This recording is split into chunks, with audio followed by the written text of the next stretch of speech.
Okay, hi everyone. Thank you so much for joining us. My name is Jill Dupre. I'm the Interim Director of the Atlas Institute, and I'd like to welcome you to the first Atlas Speaker Series event of the 2013-14 academic year. On your way out, please be sure to grab one of these. They list all of our other exceptional guests this semester, including the artist Christo, who will be on campus in October. So make sure and check out all of the Speaker Series events. From its start over 6 years ago, the Speaker Series has been supported thanks in large part to Adit Harel-Caperton and Anat Harel. And as many of you know, part of Atlas's mission is the exploration of how IT is shaping, changing, and informing society, and vice versa. The Speaker Series brings academics, industry leaders, and innovators to share ideas and concepts that make the world a little bit bigger. Our topic today of MOOCs is a perfect example of this. The term MOOC is an acronym for Massive Open Online Course. And in less than a decade, MOOCs have become a groundbreaking technological force that might be revolutionizing the way we teach and redefining what we mean when we use the words campus, university, and even classroom. Dan Grossman is an associate professor in the Department of Computer Science and Engineering at the University of Washington. He completed his Ph.D. at Cornell University and his undergraduate studies at Rice. His research interests and professional accomplishments lie in the area of programming languages. Dan is the recipient of an NSF Career Award and 2 Teacher of the Year awards, which are voted on by his department's undergraduate students.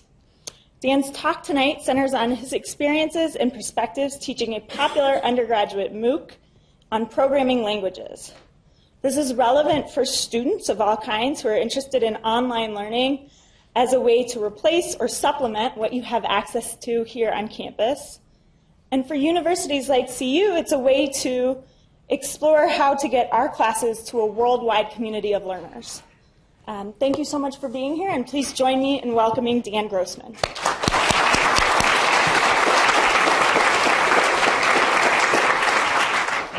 Thank you very much for the kind introduction. It's definitely a pleasure to be here.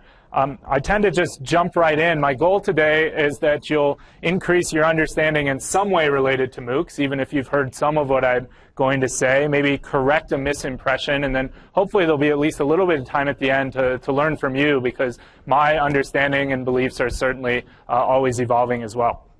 So my basic plan is to give a little background on MOOCs, kind of what I define them to be, if you will, as well as how I got involved in all this. Then motivate why I did a MOOC, which is a little different than why a university might pursue doing MOOCs, and I'll spend a little bit on that latter topic as well. And then I want to be as concrete as I can. So I want to give you a little tour of my course and what it looks like, what it was like to do it and pull it off. And then the new stuff for me. So I have hot off the presses data about the students who took my course and how they did. And I'm excited to actually share that with you, something I've not shared with an audience previously. Okay. So I don't care to get into an argument about the definition of a MOOC, and the term actually predates most of what I'm going to talk about today. But to me, there's 4 things about this MOOC-like thing that I find sort of fundamentally different and interesting. Right? The first is that these courses are entirely online. Right? Students watch videos, there's an online discussion board, they submit their homeworks online. Not all online courses are MOOCs, but all MOOCs are online. Okay? Second, they're essentially free. Now, maybe they won't be free forever, maybe some people pay, but for today, anyone who wants to join can go and sign up with just a name and an email address and a password.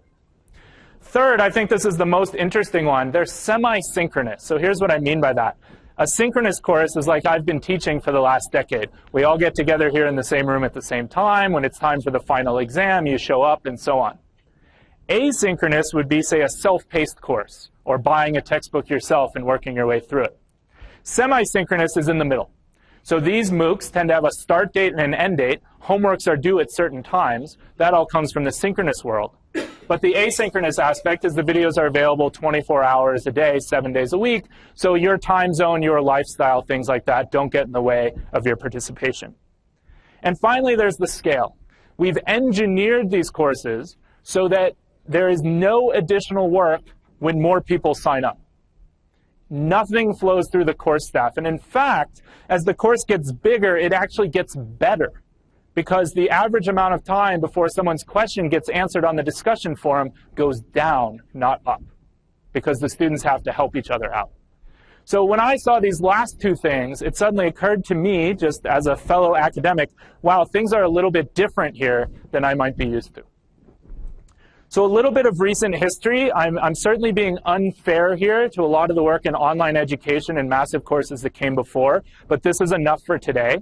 It is shocking to me that we are only at the 24-month point since 3 courses being offered for free by the Stanford Computer Science Department went viral. Hit mass media, I heard about them in the New York Times, and 100 to 150,000 people signed up, and the world kind of went, oh my goodness. It was only a few months after that that 2 startup companies, both out of Stanford, Coursera and Udacity, started. There's a nonprofit version, edX, initially started by MIT and Harvard. And my university, the University of Washington, about 15 months ago, entered into a non-exclusive partnership with Coursera. They are a technology company that provides a platform on which my MOOC ran. Coursera today has over 4 million registered users accounts and several hundred courses. But at the end of the day, what's the most important thing is that everybody is talking about this. This is the first topic I've ever seen that on a college campus, university presidents are talking about it and undergraduates are talking about it. They usually talk about different things, okay? And it's not just academia. This is also the first time in my career that my parents heard a story about something on NPR and asked, is that the thing you're working on? And I could say, yes, it actually is. Okay, so my role. My talk today is primarily based on the fact that I taught one of these things. I took a course aimed at 2nd and 3rd year students for majors only in computer science in a very competitive major and turned it into a MOOC for anyone who wanted to take it. And I'm going to tell you about that experience today. I should be honest with you that I have other experiences. I helped out with several other courses in my department, kind of being the go-between between Coursera and the instructors and the teaching assistants, sort of guiding that process. I've also taken an unofficial but important sort of leadership role on campus, which I might summarize as I've had more meetings with deans and vice provosts in the last 9 months than in the previous 10 years put together. So I jumped in the deep end. 15 months ago, I probably knew less about MOOCs than many of you. But for the last 15 months, I've kind of lived and breathed this. I think I've learned a lot. I think I have a lot more to learn, but this is where I am as of now. So why did I do it? All right, different people can have different motivations. The simple one for me is I had a course I was really proud of and that I wanted every computer scientist and software developer to know about. So this is what I call the shout from the rooftop model. I wanted to shout from the rooftop. This seemed like an opportunity to do so. A chance to reach 10 times more students in one term than I had in the previous decade combined. I was teaching 50 to 100 students a year, and I just wanted to reach more people. I thought it would be a lot more fun and effective than writing a textbook. I thought, well, there's people out there that are apparently spending their evenings and weekends learning this stuff rather than watching reality television. And I'd like to be a part of that. I thought I could influence other educators, and I'd be dishonest with myself if I didn't admit that there was some appeal of the fame involved with being the guy who could hopefully put together a great course.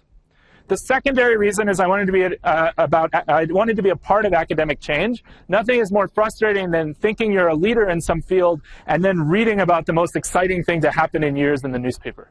All right? I wanted firsthand experience and not just keep sort of reading articles secondhand and having discussions about it. Now that's very different than sort of the way a department or a unit at a university might think about it. Now departments also care about scholarly impact and being worldwide leaders and early movers and stuff. And they also care about gaining experience in something that could have a lot of impact on higher education.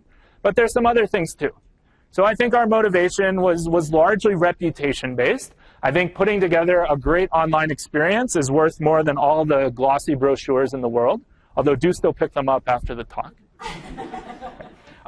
We were really intrigued by feedback for our conventional courses. Not only are we going to learn a lot about what works and doesn't work in a video format, but there's a tremendous potential here for data collection. And that when you collect a lot of data, it can tell you what's working and not working in your class, and that can help your university students. Okay? And then lastly, we realized it wasn't going to cost that much money. Right? I'm not going to give you a budget breakdown here, but compared to a lot of things we were doing, this was not a financial commitment. It was a time commitment. Okay? A lot of people compare MOOCs to conventional courses. I would say that, you know what, if you do a MOOC really well, you can do as well as a conventional course on homeworks and lectures. No, students can't ask you questions when they're confused, but yes, they can pause and rewind. That's a pretty interesting trade-off we're probably going to learn a lot more about in the years ahead. Study groups, I think, aren't there in MOOCs yet, but they'll probably get there soon. I think MOOCs are way behind on things like design projects, mentoring, even kind of a free response exam. But that's not the comparison I want to leave you with today. If you remember one thing from this talk, I want to really push this textbook analogy. A MOOC is much more like writing a textbook. Right? When you write a textbook, no one gives you grief about, yeah, but how many people stopped after chapter 3? No one gives you grief that you didn't get rich off your textbook. Right? What you focus on is worldwide impact of high-quality materials, both for students using your book, as well as the influence you have on other instructors and other educators and full-time professionals. You don't worry so much about assessment and grading. You really more about the pedagogy and the content delivery. And I think that compared to textbooks, MOOCs have a ton of advantages, right? Video versus just plain text, discussion forums, the fact that students are motivated for nothing more than they like to learn to do homework exercises, as opposed to just read them and move on to the next chapter. So I think of a MOOC as a 21st century textbook with an enormous social component, right? Kind of Web 2.0 meets textbook meets modern technology. Okay. There's an important question I do get asked, which is, well, if we're going to teach courses for free, why are students going to pay tuition? This is not a focus of my talk today, but I think there's a lot of reasons. And I think if you sit around and have a conversation on what universities provide students, there's a whole lot of things beyond lectures and grading their homeworks. I think we need to understand that. I think we need to do a better job of explaining that, both to each other on campus and even more important, externally. And I think that if MOOCs are successful, what we'll see is campuses move to focus on other services, if you will, that we provide that are even higher value and require more domain expertise. Right? It's all part of a campus experience that I think we're really good at. Okay? Now that said, you do read about, could MOOCs destroy universities as we know them? I'm not going to answer that question for you today because I don't know. Right? Maybe. Big changes and technology disruptions can certainly happen. That said, it is very interesting that 35 years or so after the invention of the VCR, we still have lectures. This talk is being recorded, and all of you came here at exactly 4 o'clock to participate in this. I'm not sure why, but thank you, right? And, you know, we may survive this one too. I would also point out, by the way, libraries have gone through an amazing transformation in the last 15 years, and universities have navigated that transition actually remarkably well. So we might navigate this one as well. I'm not an expert on this stuff, but I acknowledge that this is an important question people wrestle with a lot. Okay, so now let's talk about my course. That's something I am an expert on, okay? So the course already existed. It just wasn't online. It certainly wasn't massive. It was my favorite teaching assignment. I had taught it 5 times over a decade before making a MOOC. I recommend that, right? I knew this course cold. I knew what worked, and that was most of it, right? I only had to clean up a few little things on my to-do list. I had already developed reading notes, homeworks, lecture materials. My PowerPoint was just how I wanted it, right? It was also a successful popular course. Now, some important context. This is a computer science course for computer scientists. It's not an introductory course, exposure to the field, bring people in. It comes after 2 programming courses, so it's at earliest the 3rd course. And at the University of Washington, you actually have to be a computer science major to take it. So I think MOOCs, many MOOCs are out there to get people excited about their field, give people in continuing education something new to learn. I think there's also a role for courses like this, maybe a full-time professional who always meant to take that class in college and she just never got to it. Right? I think there's a nice role for that as well, and I'm in that latter category. A few details, there are actually some programming languages people in the audience. I recognize a couple of them and some computer scientists, so for the less technical, bear with me for just a minute. It's a 10-week course. This is the course that introduces functional programming, type systems, recursion, ML-style pattern matching, lexical scope, static versus dynamic typing, modularity, the difference between objects and functions, all that juicy good stuff that we would like to believe every computer scientist could be woken up at 4 a.m. and quizzed on any of this, and they would just know it. But unfortunately, a lot of them don't, and that's where I thought my MOOC could fill a gap. Okay? A little bit of this. Oh, now that I've said all that, everyone says, so what languages did you use? And man, I hate that question because it's about the concepts, but I know you were thinking it, so it's right there. Standard ML, Racket, and Ruby. Standard ML for half the course, then a couple weeks each for Racket and Ruby. 7 homeworks, they're all programming assignments. Take the concepts in the lecture and actually write computer programs that demonstrate understanding those concepts. And then a midterm and a final. At the University of Washington, those midterms require thinking, I would sure like to believe. They have to write code, they have to read code, they also have to write and read English because you don't understand something until you can communicate it in natural language, and that's part of the exam as well. So when I went to make this a MOOC, I'm proud that I didn't change much. A couple topics just ended up on the cutting room floor. Okay, I can live with that. There's no particular reason. I could probably add those back in if I wanted. The homeworks, on campus, they turn it in once and they get a grade. That's the way homeworks have probably worked since the 15th century. Right? In the MOOC, I let them have the average of their first 2 submissions, figuring they couldn't come to office hours, so I'll give them a second try after they get some feedback. I thought that was really lenient. It turns out that was super strict. Most MOOCs let you just keep doing the homework as many times as you want until you get a 100. A lot of people who do education research claim that that is superior for certain reasons. They may well be right. I have reasons to think this causes students to slow down and think carefully and learn more as well, but I've done no research on the matter. And I'm sticking by my guns for now. Okay. The one thing I really had to change were the exams. I just couldn't write my normal exams. I had to figure out how to write multiple choice and check boxes, which was just one of the many puzzles I solved in putting this course together.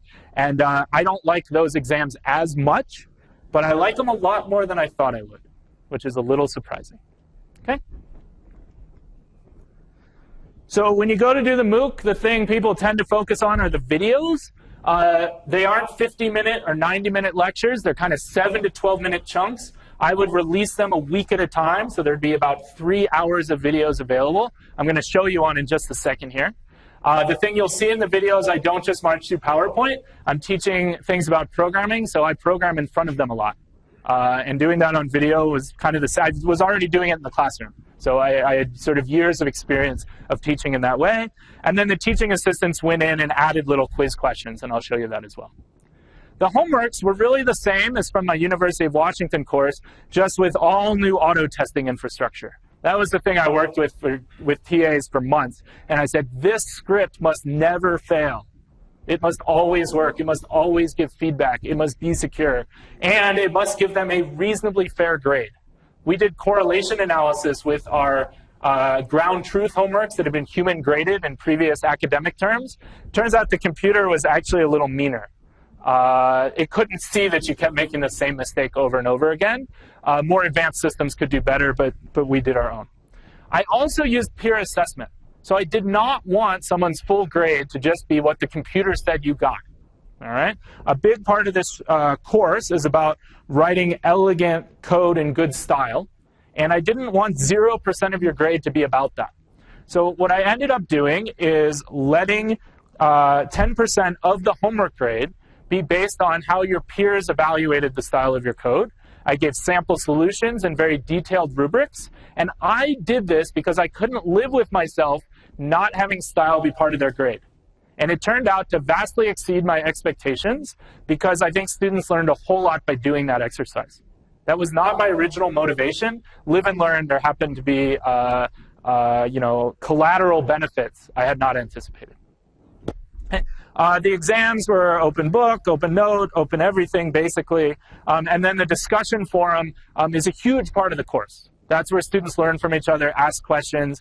And I mostly forced myself to let them help each other but I was certainly there if the tone changed or if there was a bug in the course materials or anything like that. Okay? So let's do a little demo. I just want to give you a sense of what this stuff feels like. So here's my course webpage. The announcements are in the middle. So the course was over months ago. So the most recent announcement is that the next one is going to start in a few weeks. All right. Over on the left bar, you see there's a link for discussion forums, the videos, the homeworks, the exams, and so on. So I just wanted to show you a video. And this is what students in the class saw from me decades of time, for hours and hours. Here we are. Down at the bottom here, I picked one out here. There, it looks intimidating like there's so many, but again, that's because the course is over. These presented themselves kind of 3 hours at a time. Let's click on this one, just like a student would do. Video is going to pop up. 5-second cheesy intro. I didn't make it. Okay. You've got my talking head in the corner. It turns out that's hugely important. Students like to see you. I don't know why. All right, just people like learning from faces. Here I am marching through some PowerPoint. I'll spare you the details. For the programming language people, I'm introducing the difference between tuples and lists in this video. Let me just skip ahead a little bit here to, how about right about there. So those really are the rules. So what I did a lot, and you're going to see this different in different courses, is, okay, well, that's the PowerPoint, but, let's just write some code.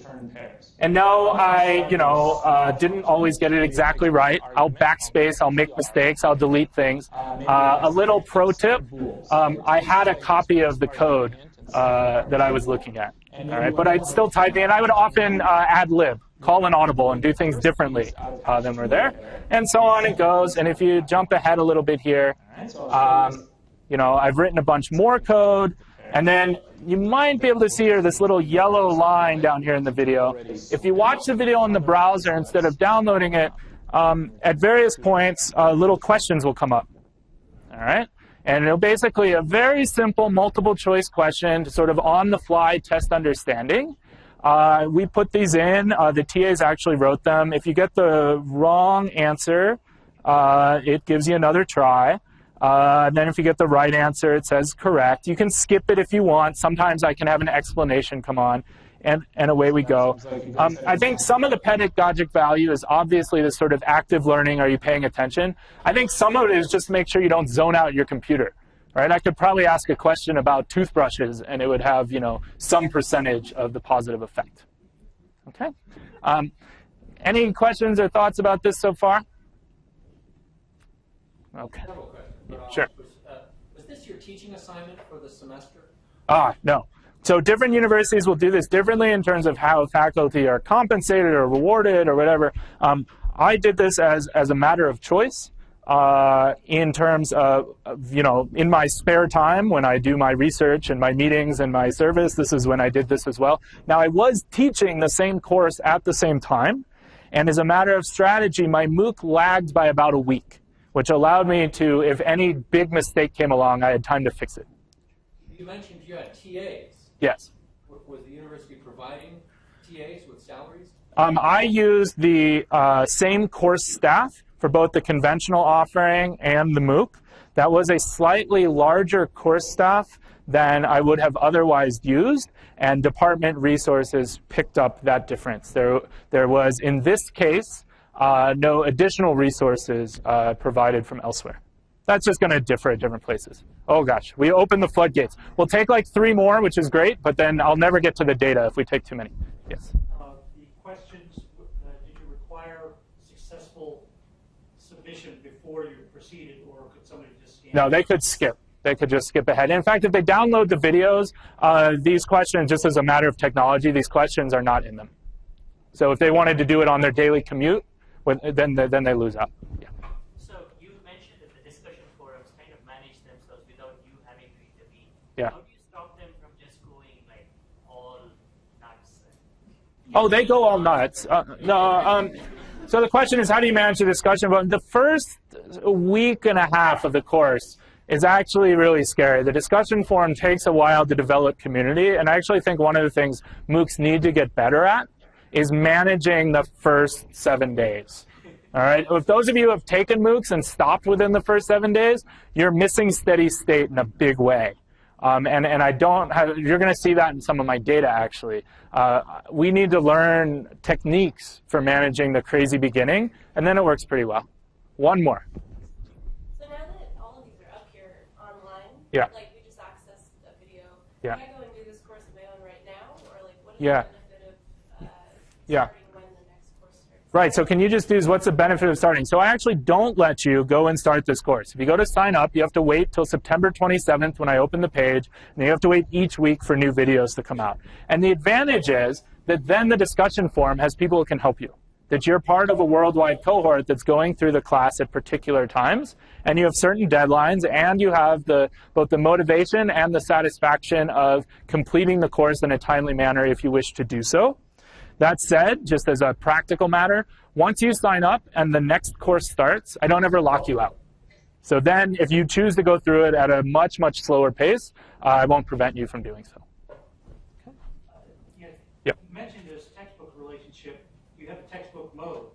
My thought is, gee, can I just go Yeah. through, I don't want to do Yeah. the problem set this. A few faculty have sort of enabled that. Most do not. And I think it's just part of what makes a MOOC a different experience. Will we revisit that decision sometime in the years ahead and say, no, textbook mode is the way to go for many people? We might. Right now, the one-word answer is no. Okay. All right. Okay, so that was a great stopping point. Appreciate all the questions. Now a little bit more about how we pulled it off. I could talk about this for hours, but let me try to sum it up in 4 pictures. So here's picture number 1. This is me in a former storage space in the basement of the computer science building, and I taught programming languages to the wall over and over again. Right? I was probably in that room for 250 hours or so to make about 30 hours of video. So that's picture number 1. None of the hardware you see here is very fancy. You could buy it all yourself on Amazon before this talk is over. Here's picture number 2. I could not have done it without Claire, Cody, Max, Rachel, Eric, and Sean. Unbelievable what these guys did. Are they experts in MOOCs? No, they're students. They're getting paid at an embarrassing hourly rate, but they got the satisfaction of being part of something really big, and I can't thank them enough. And this was the team of the 7 of us that put something on for thousands of people. It was both frightening and surprisingly fun. This is picture number 3. This is the spreadsheet that kept me sane, where I had a column of exactly what needed to go live in the course for the entire course and how it related to my prior conventional offerings. I'm organized, but I'm not normally this organized. Part of the fun of teaching a course is that you can kind of feel like you're sailing a sailboat and let the wind take you a little bit, and you're an expert and you can get things just right. I don't know how to sail, by the way. I hope this analogy is vaguely correct. Doing a MOOC felt a little bit more like an aircraft carrier. You don't just let the wind take you. Okay? And picture number 4, this last one comes from the end of the course. It wasn't quite done, but the final exam was out. The videos were all posted, and my partner and I went away for a short getaway weekend, and she snapped this picture at about 1 p.m. on a Saturday afternoon. I never nap. I was exhausted. One thing you can't tell out this picture, under my left hand is actually my phone, and when I woke up, I immediately checked the discussion forum to make sure nothing had gone awry. Okay. I don't know where my time went. One of the things I enjoy about my profession is that I don't have billable hours or asked to justify exactly how I spend my time when I do things like this. But I would estimate about half the time went toward the lectures and half towards everything else. The everything else is big, right? Discussion forum, I didn't have to participate all the time, but I got addicted to it just like your Facebook or your email. I had to know what was going on, right? Homeworks, there was a lot to put that infrastructure in place and write the instructions so that hopefully they would make sense to a worldwide audience and things like that. We had something where they played around with dates, right? And we talked a lot about should the month come first or should the month come second and stuff like that, right? You know, the exams took a lot of thought to write because they were nothing like an exam I had ever written before. And then there's everything else, right? You got to proofread every announcement. Right? If you can excuse something only slightly off color, I taught all my TAs that if you leave the L out of public, it's still going to type check. So please read over everything before you post it for thousands of people. Okay? You know, there's meetings, there's typos to fix, all this sort of stuff. Okay. The TAs, now here I just have to say every course is going to be different. When you teach a conventional course, different faculty lean on their TAs for different things. I leaned on mine for all those in-video questions, which had the side benefit that they watched the videos and let me know when I had really goofed, right? And second, the grading scripts. They built a lot of the infrastructure in ways I could not have done. They also did a lot of things that frankly don't require domain expertise. Just sometimes there's a big pile of dirt that's over here and you got to grab a shovel and put it over there. John? And the TAs taking the same course from you? About half. About half had taken the course from me. It was not a requirement. Yeah. Okay. Was it worth it? For me, it was extremely rewarding. It was also exhausting, and I did it for sort of the influence and the impact, and I'd like to believe I achieved much of that. Also, I get to rerun the course, which I will in a few weeks. Ask me in a few months how it went, but I'm hoping there will be 5% of the effort for 95% of the impact. So that's going to change a lot of those trade-offs going forward in a big way. For the TAs, if I could speak for them, I would say they were really proud and worked super hard and actually did not want the limelight. They just wanted to be behind the scenes and part of that experience. I will say that MOOCs seem to create a little bit of celebrity, cult of personality stuff that I was not aiming for, and if anything, sort of actively resisted. But some students get a kick out of, the almighty professor said X, so X must be the truth, which is certainly not a dynamic I would want to encourage. Okay. For the participants, I have mostly only anecdotal evidence, but certainly there's a couple thousand really happy students out there. 150 of them went to this third-party site and said great things about the class. On the discussion forum, lots of posts about how wonderful the course is. I get, fan mail and things like this. In some sense, that's not surprising because if you have enough people sign up, some subset will be really happy with what you do. If I change the course, maybe a different subset will be really happy. But the ones that were happy seemed really happy, and I'm glad to see that. And finally, there's a community I haven't talked about yet during the talk, which are my University of Washington students. I did mention in response to a question that I was teaching the same class to 62 students at the same time. And this was my 6th time teaching the class, and according to their evaluations, it went better than ever. I'm extremely proud of this, actually, that on all the important questions on the evaluation, not a single student answered a single question below very good, which was the 2nd highest answer. I actually think a little bit of the reason is they got access to the videos, which helped them learn. A little bit of the reason is the materials were super polished compared to how they had ever been. But a big part is I had that TA staff, which was just A+ and super motivated, larger staff than I normally have. Okay. So now, maybe 2 more questions, and I'll switch gears and show you some interesting data. Yes? Video editing, how did you manage it? Yeah, video editing. Not to plug a particular product, it's the only one I know. I'd never edited a video in my life. We use Camtasia Studio. Even a tenured professor can learn it. It was easy. Yeah. You talked about the discussion boards and how they changed from first week to steady Yeah. state. What aspect changed, and is that something that the students themselves can affect, or Yeah. is it just Yeah. natural, or can the instructor change that? I think there's 2 things that change after the first week. 1, there are many less people still paying attention. And 2, the complainers have figured out that they got to vent their frustrations, and maybe they're either going to put up with it or they're going to move on and do something else in their spare time. That said, there's also just getting to know each other, just like in any community. The first day of freshman orientation is a whole lot more disorganized than the end of spring semester, right? People get comfortable in their surroundings. I think that happens online as well. Okay, one more. What kind of technical glitches did you run into? What kind of technical glitches did I run into? Remarkably little, actually. The platform's evolving. There'd be a little bit of downtime here or there. The students would have a lot of trouble following installation instructions. There was one place in the installation instructions where I forgot to say, and then press enter. And of course, most students figured out to press enter, but a few didn't. And, at scale, every glitch magnifies. We got lucky, and we had a really good staff, and Coursera was there to support us. We made our way through. Nothing major. Okay. Let me show some data. First of all, I want to emphasize this is an informal data analysis. I do not consider myself a researcher on these sort of topics. These are things I wanted to know, and I'll go through some caveats as I go through them. I'm going to break this into 3 parts. A lot of people are well aware that MOOCs are known for having very low completion rates.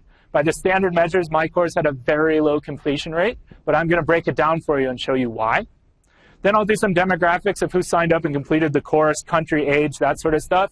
And then because I know it's a particular focus here at Colorado and because of something I'm very interested in, I have demographics on gender participation, which is always low in computer science courses. And to a short teaser to stay through to the end, these numbers are fairly bad, and I have a few reasons as to why.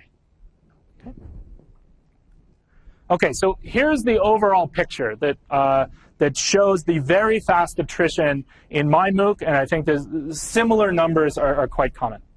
65,000 people registered. This is true, but it's a lie. The lie is what it takes to register. Signing up for a Coursera account is an email and a password. After that, you have to click one button to register for my class. It didn't cost you anything. You didn't have to fill out a form. 65,000. Many of them months before the course started.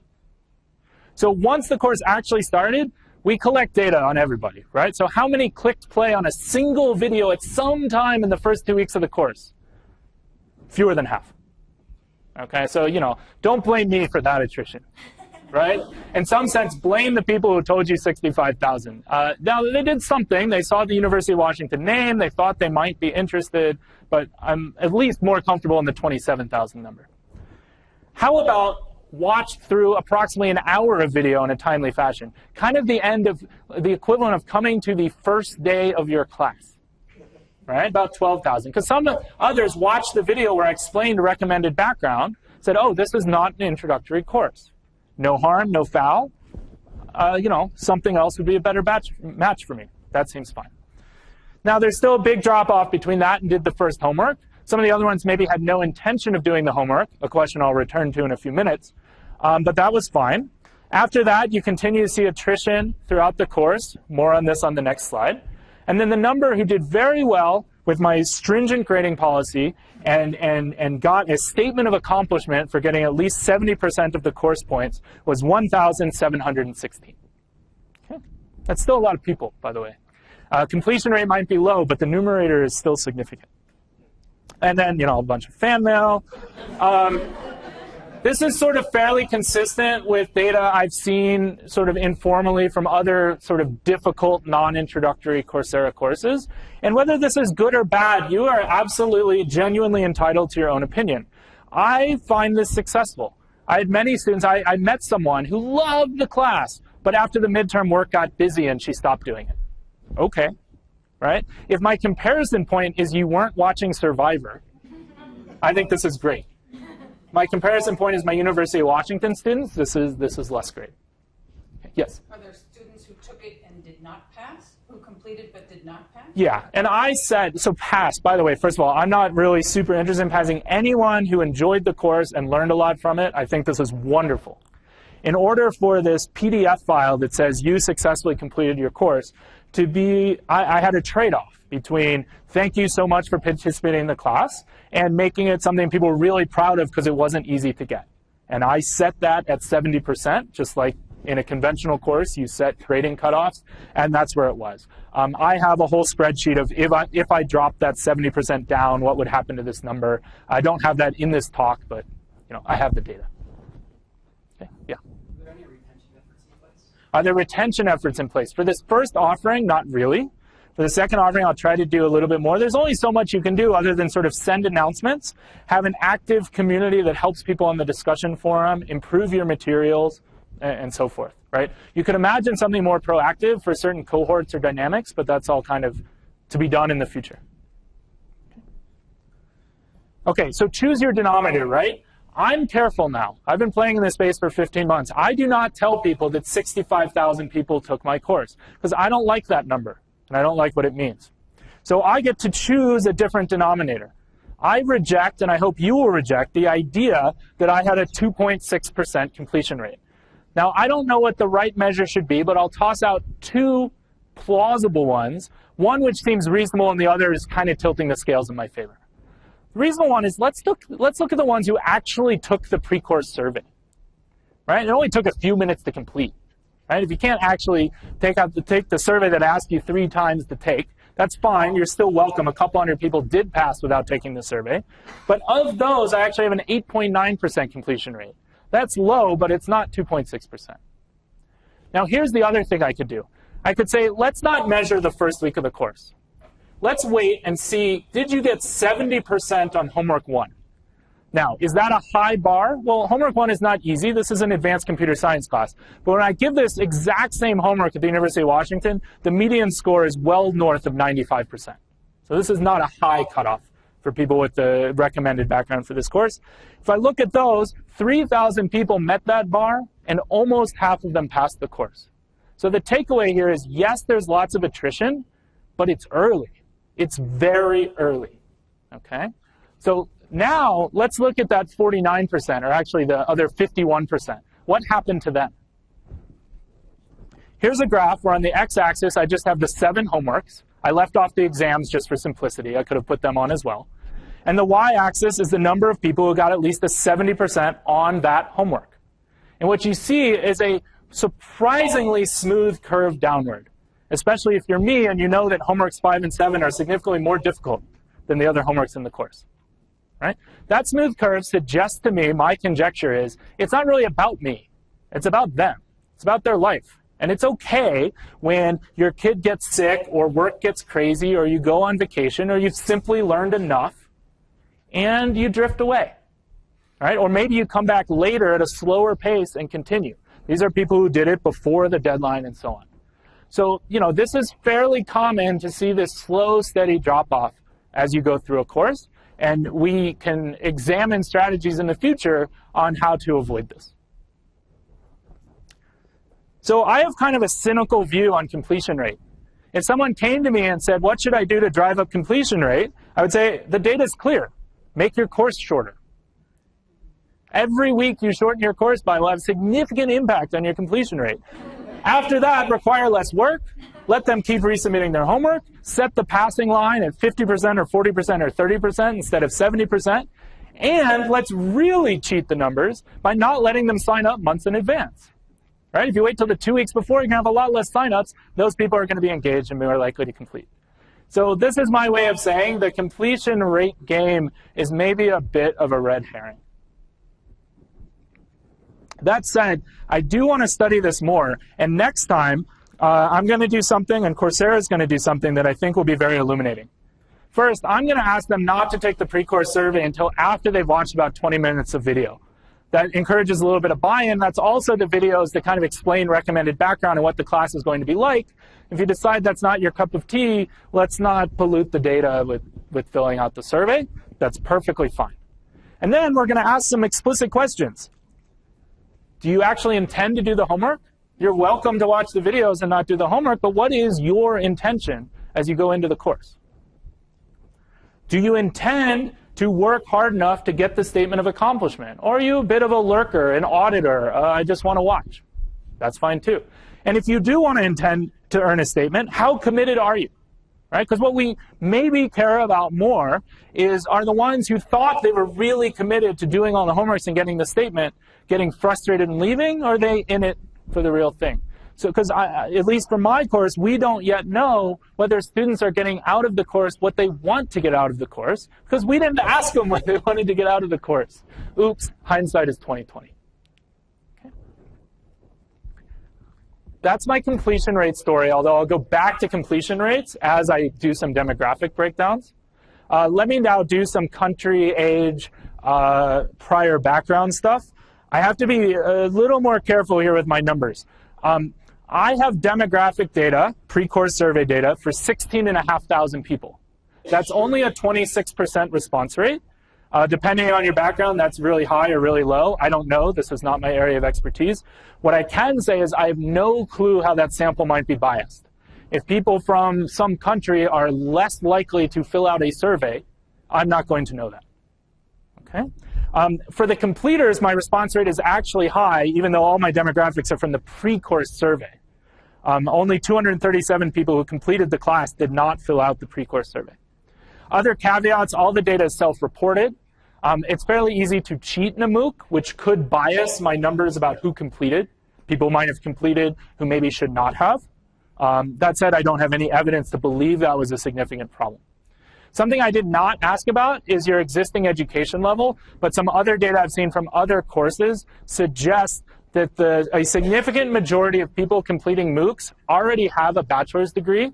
There's nothing wrong with that. I think continuing education is a wonderful thing, but this is your first hint, and you're about to see more, that trying to apply what we all know about US college students is probably not accurate in the MOOC space, because that's something that's definitely not true of most college students. Okay. All right, so let's do country. People are curious about this. It's mostly just for fun. On the x-axis, I just have countries. On the y-axis, the number of students who said they were from that country split out into non-completers in blue and completers in red.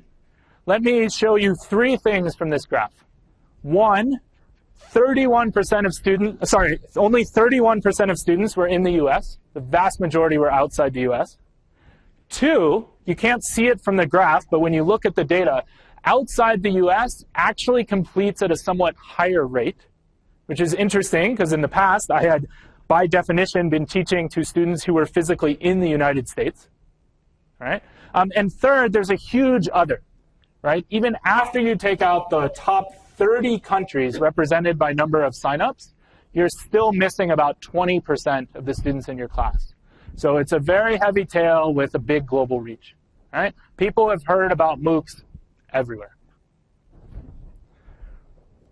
Same graph, but now on the x-axis I have age groups.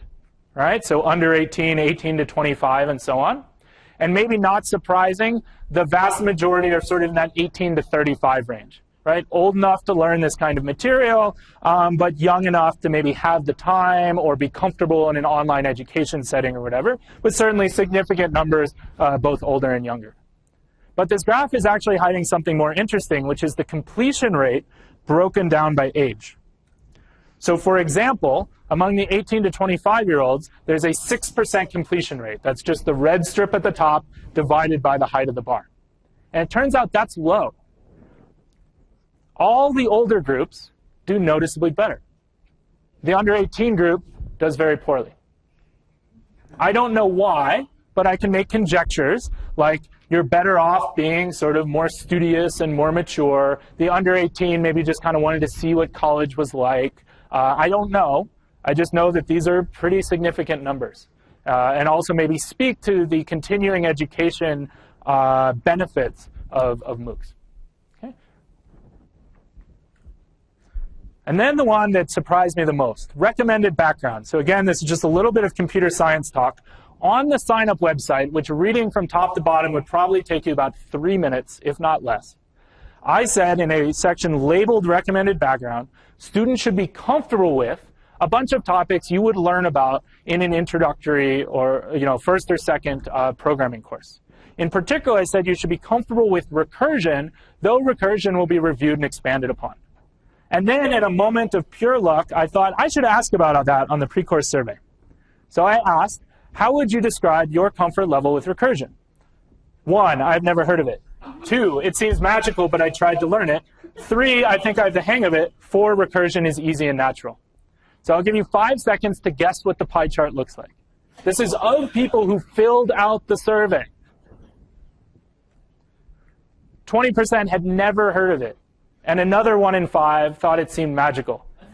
I would anticipate everyone in my conventional university course is in the green or the orange. Now again, I have nothing against the never heard of it or seems magical. Everyone's welcome to participate. It's an open course.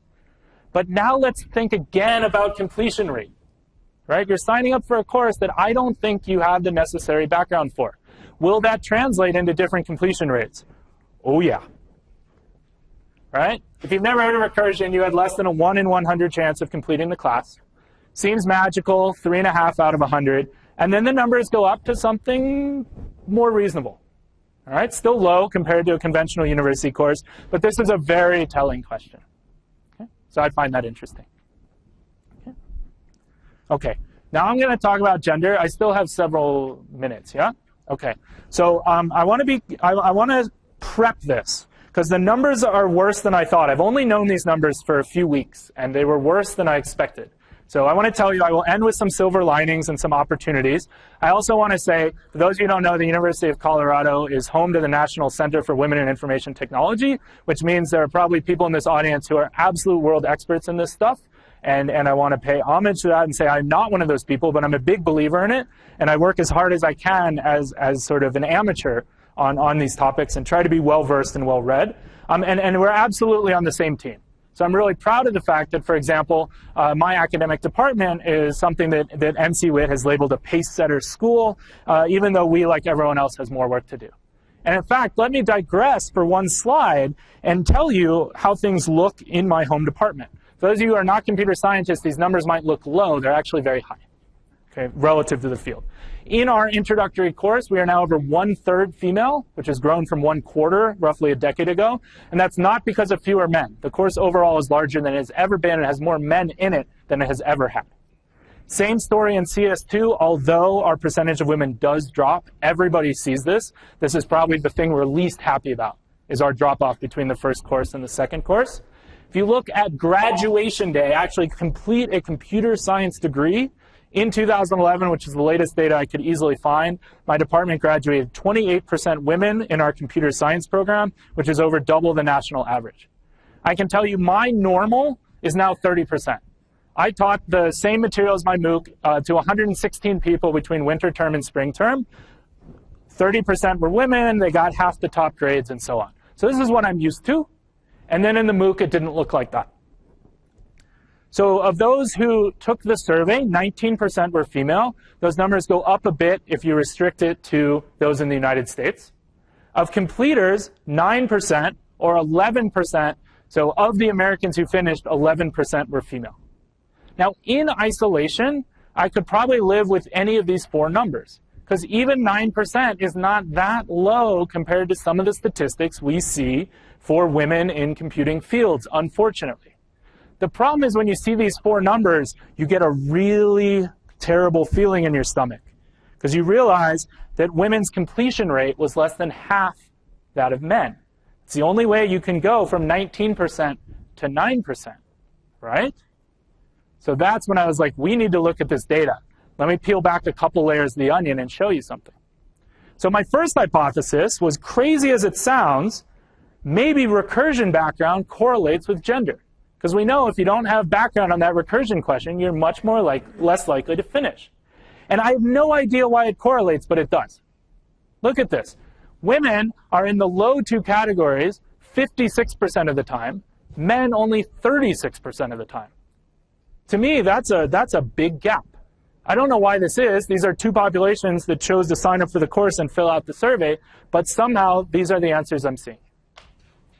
Now, that is going to explain some of the gap, because we know if you're in the bluish or salmon, or I'm terrible with colors, sorry, you know, you're much less likely to finish, but it turns out to not be the whole story. So here's how I can break it down.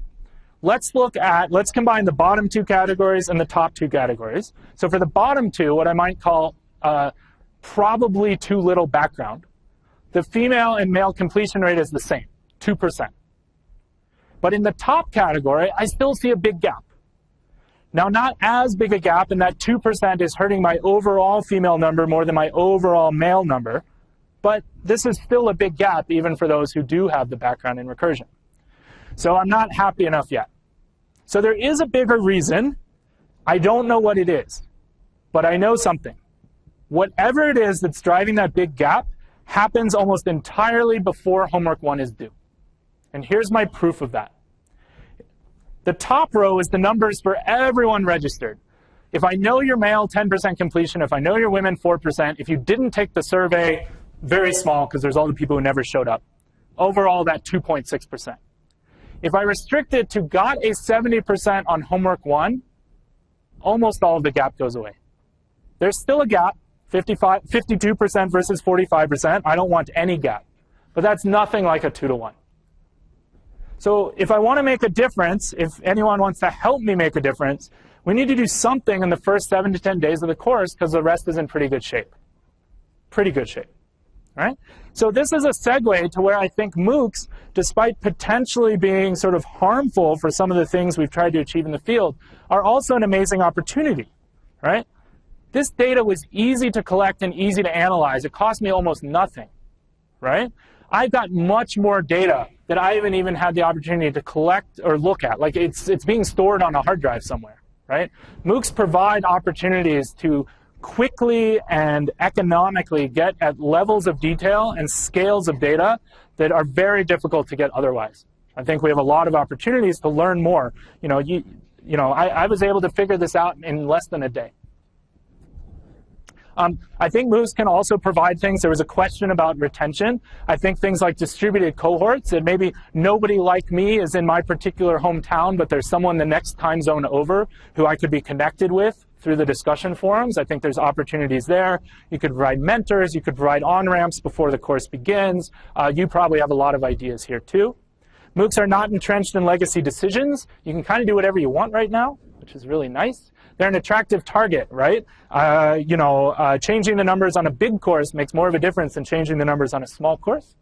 They're great for retraining. And remember, I had more than 134 women finish my class. 134 people who said they were women, right? There's all the ones that didn't fill out the survey as well. Okay. So just to wrap up, and then we'll have a few more minutes for discussion. I think MOOCs are more fantastic than terrible. There's some fantastic things about them, some terrible things about them. I just think the good outweigh the bad. I've tried to share that with you. For me, it's one of the coolest things I've ever done. I got to teach thousands of students around the world. To me, that was its own reward. You may feel differently and feel you need to be compensated in some other way. To me, this is what I love to do. Right? There's no one right way to teach a MOOC, just like there's no one. I wouldn't tell you how to teach your own class or write your own textbook. But I will tell you that the demographics are very different than you may be used to in a conventional American campus experience. I will also say it's absolutely early days. I would say don't judge MOOCs yet any more than you would judge the iPhone by, raise your hand if you know what that's a picture of on the right. Oh, most of you do. That's a Palm 3. It sold millions. I had one. They were around about 15 years ago. They were all the rage, right? Things have changed a lot in not a lot of time. And with that, thank you. And if you want to sign up for my class, you got a few weeks. Thanks.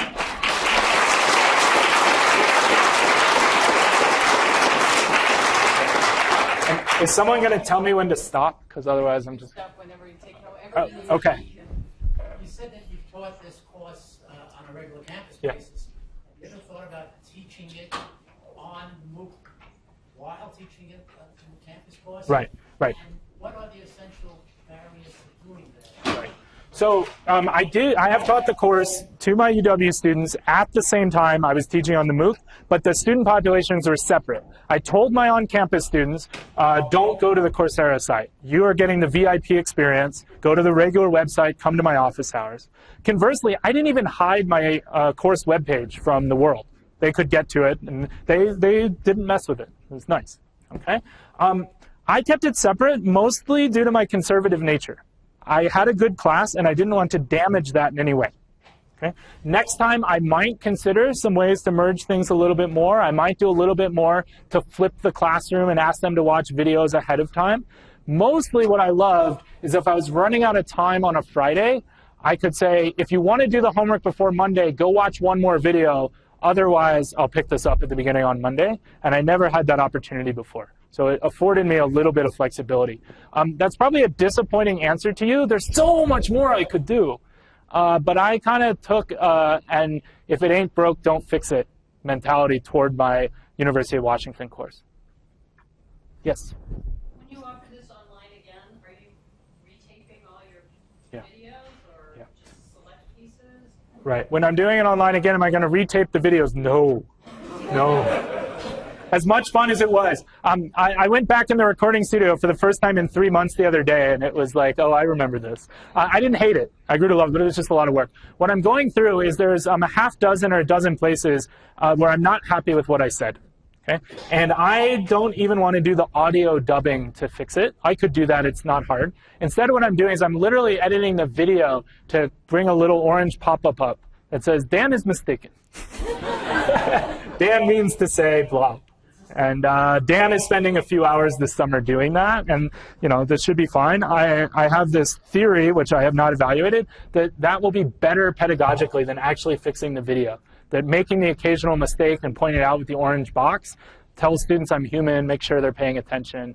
This doesn't have to be ready for network television. It's me teaching. Yeah. Did you consider taping yourself live in a classroom? Yeah. Did I consider myself taping live in a classroom? Yes, very briefly. I advise against it, although some have done it. I was worried it would damage the on-campus experience. I want them to be able to ask a dumb question. I was worried about the audio-video quality. There's some things, I showed you the sample there. One of the brilliant things, this is another thing, Coursera taught me this, I didn't come up with this. I don't know if you guys noticed this, you probably didn't because it was so implicit. I kept looking toward the slide and looking toward what I was typing. That's an optical illusion. I'm actually looking towards a computer monitor with my notes on it. But I know that the way the video editing works, it's going to look like I'm looking toward the slide. And it's sheer genius, and you're not going to get that in an on-campus experience. Yeah. Do you have any idea why the people who did your course did it? Yeah. Their reasons for participating? Yeah, I do. Do I know why they participated? I had a couple multiple choice questions on the pre-course survey about that, as well as a free response question, and it's sitting in an Excel spreadsheet completely unanalyzed at this moment. Yeah. Yeah. Sense of the effect of forum participation on completion rate? Yeah, forum participation on completion rate. Obviously, there's going to be some positive correlation. How many people, are posting hundreds of times and then not getting a good grade on the homework? You would expect that to be small, and it is. There's certainly other people who pass the course with flying colors, and, social experiences and discussion forums are just not their thing. Again, that is sitting in a spreadsheet, number of posts, number of comments, number of upvotes. In sort of Reddit, you could also look at, they didn't just post, but other people liked their posts, things like that. I think what the MOOC studiers would say is there is a positive correlation, remembering that some people, just forums aren't their thing. Yes? You mentioned fan mail. Yeah. Did your students email you, and if so? Yeah. Did my students email me, and if so, what did I do about it? Way less than I expected, right? Remember, in a MOOC, if everyone sends you one email, you're dead. So they're warned not to. And very, very few of them did. Before the course started, I think I literally had gotten 6 emails, which I should not have gotten, I'm not sure I want to admit. Okay, I did reply to everyone because the volume was small enough, even though I was sort of advised not to. Just be fair and don't reply. If the volume goes up, then I'll have to, stop replying. Sometimes it was like, it was super sad that they missed the deadline. Sometimes it was just fan mail. It was way less than the number of, conference announcements and things I get in my email on a daily basis. So it wasn't an issue for me. People get it, that they're part of something for free and they can't contact you. More. Yes? So I'm really curious about the question that was brought up about this recursion, this knowledge of recursion correlate with gender. Could you do a little more, or do you want to do more research on that?